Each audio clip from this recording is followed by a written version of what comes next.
Alors, donc après la présentation du module de gestion des enseignements, cette fois nous allons nous occuper du module qui nous montre comment on fait la gestion des résultats académiques.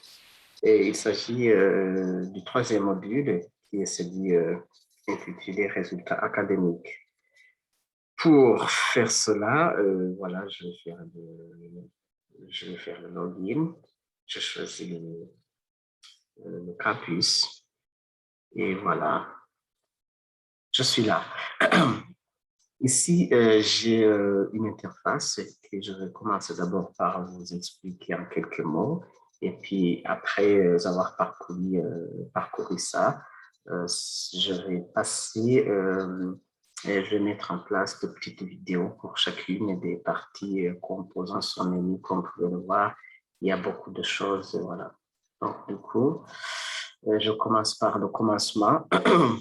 Le premier point qui s'appelle inscription par session, ça normalement, il peut ne pas exister. C'est juste, je l'ai mis ici pour permettre à toute personne qui voudrait tester si réellement BMDsoft propose des résultats qui sont corrects par rapport à la gestion académique et par rapport aux critères de délibération qui sont mis en place en fonction avec les exigences du système BMD tel qu'implémenté au Burundi, à l'Université du Burundi et, voilà, et dans d'autres universités qui considèrent ce standard. Alors, ici, nous avons 3 points. Le tout premier, c'est lorsque, par exemple, vous voulez tester, mais vous ne pouvez pas, il n'y a pas les étudiants pour, vous n'avez pas d'étudiants dans la base de données. Du coup, vous avez la possibilité de charger le contenu d'un fichier Excel et là, vous aurez directement des étudiants dans la base de données. Et vous aurez aussi la possibilité d'inscrire, puisque l'enregistrement, ça consiste juste à mettre les étudiants dans la base de données. Et puis, et les inscriptions, c'est de dire cet étudiant qui est, bon, dont nous connaissons le matricule voilà, et tout et autres détails, il est inscrit dans soit bac 1, bac 2, bac 3. Donc, ça veut dire qu'on ne va pas enregistrer l'étudiant chaque année, mais on l'enregistre une seule fois et après, on va l'avancer classe par classe jusqu'à ce qu'il arrive à terme de son cursus. Donc, comme ça va, nous avons la possibilité de suivre son évolution.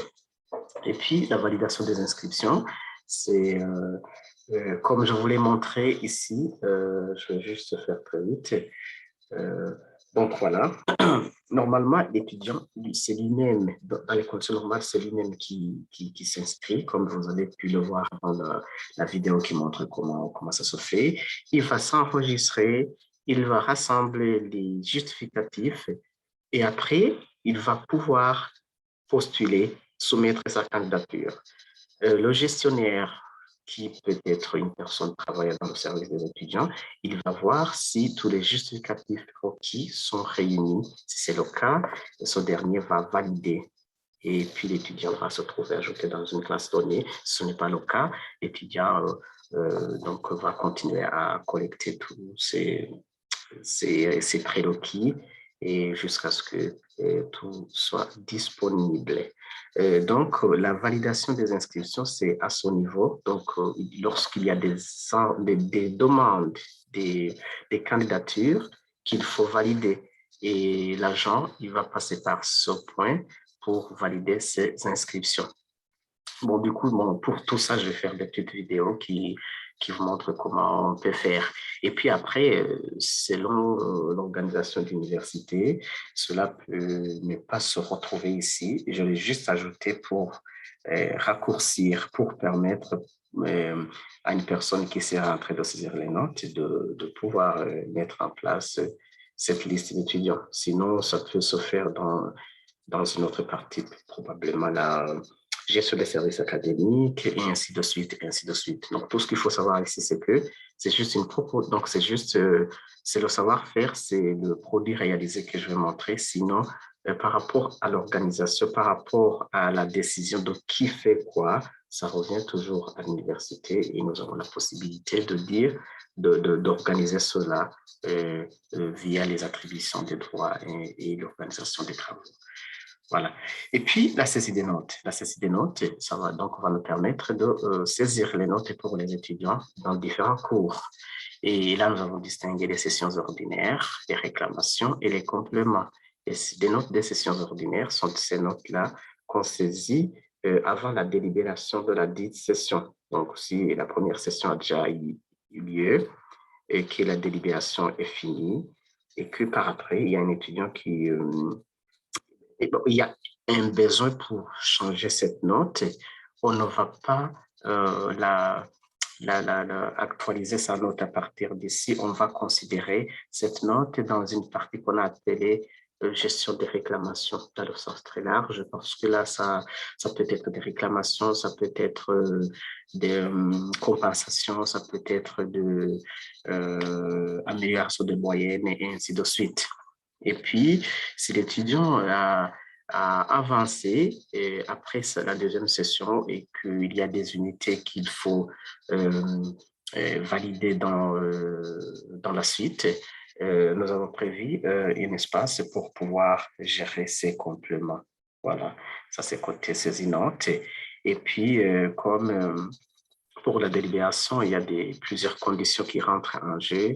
Il y a, entre autres, les moyennes. Il y a le fait que l'étudiant passe tous les examens ou pas, s'il y a eu des fraudes, s'il y a eu des sanctions disciplinaires, et ainsi de suite. Donc, pour pouvoir grouper ou collecter toutes ces informations, nous avons prévu un espace pour gérer ces particularités.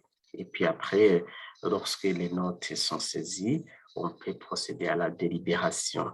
La délibération, ici, bon, ça veut dire, je vais juste cliquer sur un bouton qui va aller chercher les notes que l'étudiant a eues dans chacun des cours, et puis il va grouper tout cela par unité, et puis il y aura une note par unité, une moyenne par unité. Si cette note est supérieure ou égale à 10, l'unité va être validée ou pas, ou non validée dans le cas contraire, et puis après on va au niveau du semestre, et puis on va au niveau de l'année, et par après on va voir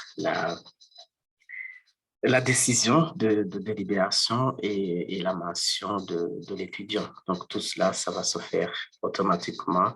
Ce sont des algorithmes écrits qui prennent les conditions de délibération par session et puis il les met, donc, BMDsoft met ensemble tout ça, ces algorithmes, donc ces conditions, les notes et décide du sort de l'étudiant quant à la décision et la mention attribuée. Et puis, après avoir délibéré, donc on va voir comment ça se fait. Et il y a les grilles de délibération qui deviennent automatiquement disponibles sans avoir à se casser les méninges pour retravailler ou retoucher la grille de délibération qui est fait en Excel. Donc, ce que l'on va voir, ça va juste être comment puis-je dire, des grilles qui sont finies et prêtes à être imprimées. Par exemple, je peux juste même vous montrer comme il y a une classe où j'ai déjà fait la délibération. Je peux vous montrer pour comment ça va se faire. Je vais choisir l'année académique. Voilà, et tout ça. Malheureusement, il n'y a pas eu de délibération. Donc, je vais le faire et on pourra imprimer une grille de délibération. Et puis, la gestion des bulletins ou relevés de notes, ça aussi, puisque toutes les notes sont dans le système, après avoir délibéré, on va générer les bulletins automatiquement. Donc, on n'aura pas à aller travailler dans Excel pour chercher à dessiner et confectionner les bulletins pour les étudiants. On va juste cliquer sur un bouton et le bulletin d'un étudiant va être généré. Et voilà. Et puis, il y aura les rapports de réussite, si vous voulez bien, les listes des étudiants réussis, les listes des étudiants échoués, les taux de réussite, et ainsi de suite, ainsi de suite. Et donc, dans la suite, je vais juste donc, vous montrer comment on fait la saisie des notes. Et progressivement, nous allons tout comprendre, j'espère bien. Donc, je vous dis à toutes pour une démonstration un peu plus en détail sur chaque point.